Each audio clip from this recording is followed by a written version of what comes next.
अक्सर हाईवेज पर ही गाड़ियों के टायर फटने की घटनाएं सबसे ज्यादा होती है, पर सवाल यह है कि ऐसा होता क्यों है। तो चलिए मैं आपको बताता हूं। एक्चुअली इंटरनेशनल स्टैंडर्ड्स के हिसाब से गाड़ियों के टायर्स में 25 psi से ज्यादा प्रेशर की हवा नहीं भरी जानी चाहिए, लेकिन इंडियंस क्या करते हैं, एवरेज को बढ़ाने के लिए और फ्यूल को सेव करने के लिए टायर्स के अंदर 35 से 45 psi की हवा भर लेते हैं।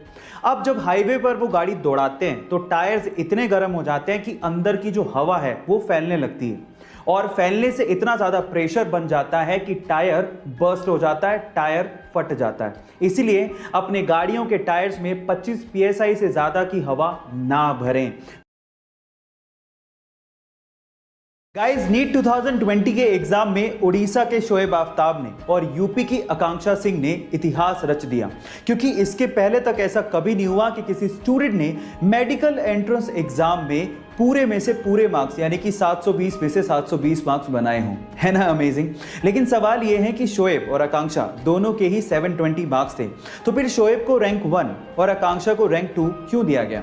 उसके पीछे का रीजन मैं आपको बताता हूं। सबसे पहले इन दोनों के बायोलॉजी के मार्क्स, फिर फिजिक्स के मार्क्स और फिर केमिस्ट्री के मार्क्स कंपेयर किए गए और वो इक्वल थे, और फिर उसके बाद एज का क्राइटेरिया लगाया गया, जिसमें शोएब चूंकि आकांक्षा से बड़े थे तो उन्हें रैंक 1 दिया गया और आकांक्षा को रैंक 2। अब आप इसका रीजन जानते हैं। बहरहाल दोनों ही हमारे लिए टॉपर हैं और दोनों को ही मेरी तरफ से best of luck for the future.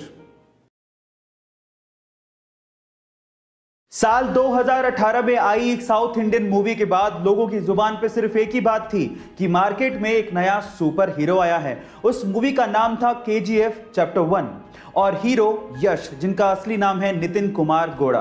Guys, Yash KGF chapter 1 के बाद रातों रात सुपरस्टार बन गए, लेकिन उनकी लाइफ का एक ऐसा पहलू है जिसे जानने के बाद आप लोगों को बहुत प्राउड फील होगा। जी हां गाइस, यश के पिताजी रोडवेज बसों में बस ड्राइवर हैं और यश का इतना नाम होने के बावजूद भी आज भी उनके पिताजी बस चलाते हैं। उनका यह कहना है कि इसी काम की वजह से यश इतने बड़े सुपरस्टार बने हैं। गाइस, उनके पिताजी का जमीन से जुड़ा होना कहीं ना कहीं यश की स्टारडम का कारण भी है। आपको ये फैक्ट जान के कैसा लगा चैट सेक्शन में जरूर लिखिएगा, और ऐसे ही फैक्ट्स के लिए यूट्यूब पे हमारे चैनल को सब्सक्राइब कर लीजिएगा, और अगर आप इंस्टाग्राम पे देख रहे हैं तो मुझे फॉलो करना मत भूलिएगा। मिलते हैं अगली वीडियो में।